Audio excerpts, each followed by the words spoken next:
Having worked overtime to get his company's servers back up, Scott took the day off on September 11th. As he watched the towers collapse from New Jersey that morning, he was sure this had been the purpose of the mysterious weekend work.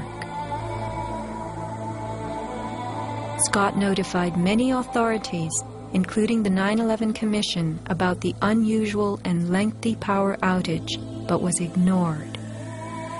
Ben Fountain of Fireman's Fund spoke of unusual evacuations ordered at the Twin Towers during the weeks before September 11th. Others reported that the security alert was inexplicably lifted 5 days prior and bomb-sniffing dogs were removed. What would the dogs have discovered had they remained on duty?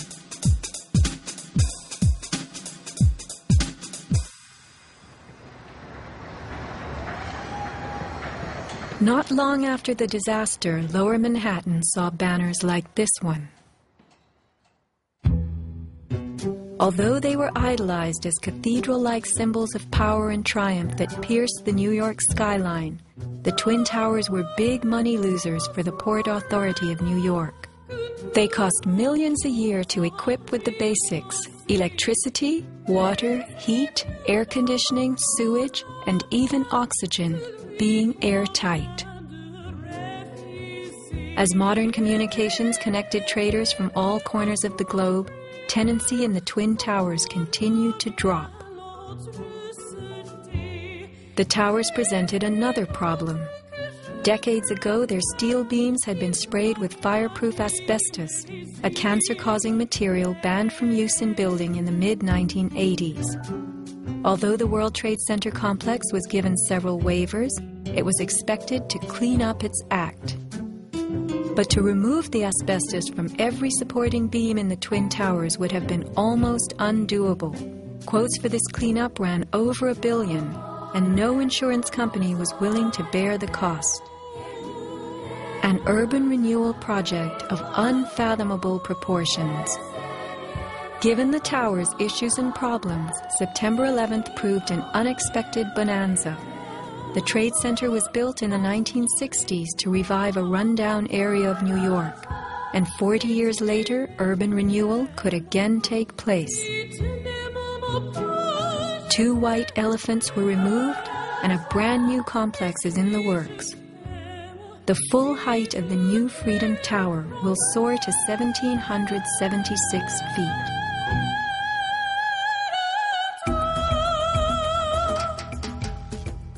The suffocating dust that engulfed Manhattan was much more than dust. It was pulverized concrete, glass, metals containing lead, mercury, dioxins, benzene, and of course asbestos. None of that was healthy for any living thing. Today, thousands of rescue workers have developed lung cancer and serious permanent health conditions. And the rescue dogs continue to die. What you had was a ground-level municipal incinerator that smoldered for months, burning up the most heavily computerized building in the world.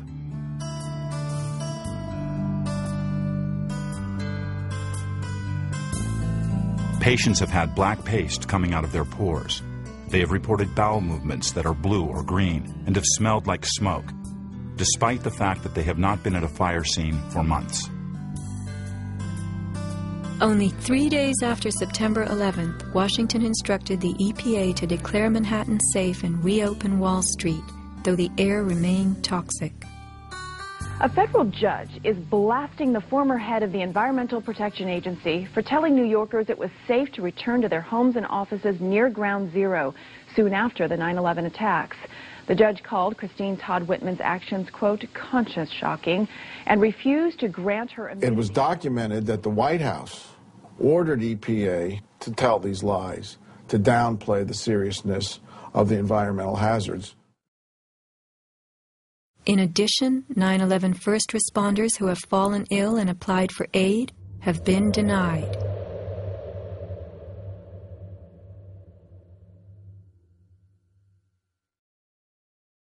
Asbestos plays a part in the myth of why the Twin Towers fell on September 11th.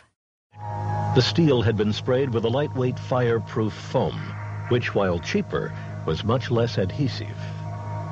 The New York Times has reported that the foam fell off easily, and the Port Authority had been fixing and replacing missing sections in the months before September 11th. But even if the fireproofing had been perfectly applied, the impact of the plane crashing into the North Tower was so powerful, it simply blew most of it off, allowing the fire to attack the steel beneath.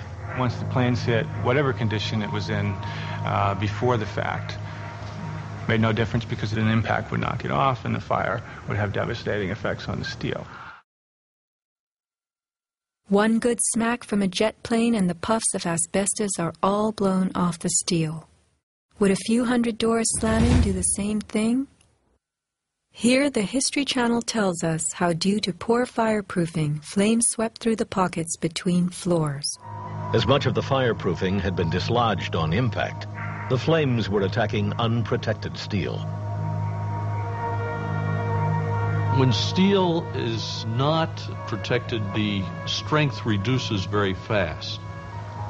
When you get to about 1100 degrees Fahrenheit, you lose about half the strength of the steel. The fire inside the towers may have reached temperatures of 2,500 degrees Fahrenheit. The New York Times has reported what happened to those steel floor trusses then. The steel did heat up and it became softer and softer, almost like licorice. And eventually, all the steel had been weakened in this zone.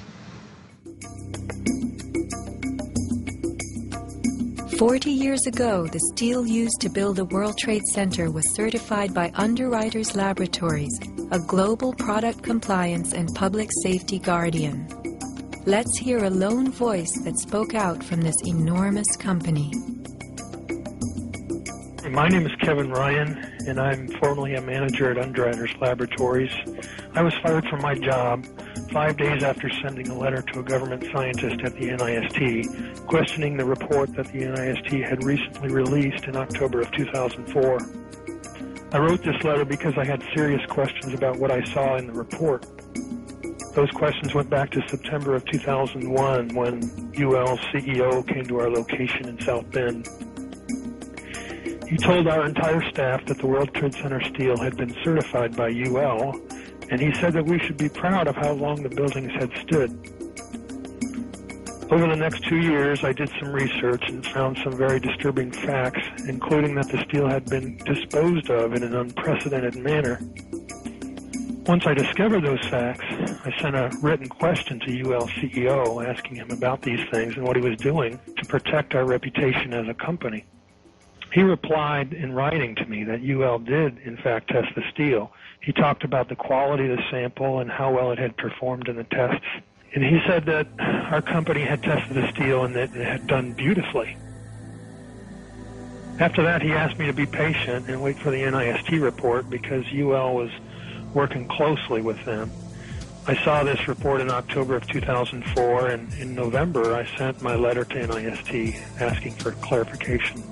I felt it was an obligation on my part to ask the questions, since no one else seemed to care to. After the 1993 bombing, the fireproofing in both buildings was updated considerably. But when you look at the NIST report, you don't see any testing that showed that a 767 would widely dislodge the fireproofing under any impact, let alone so far from the point of impact.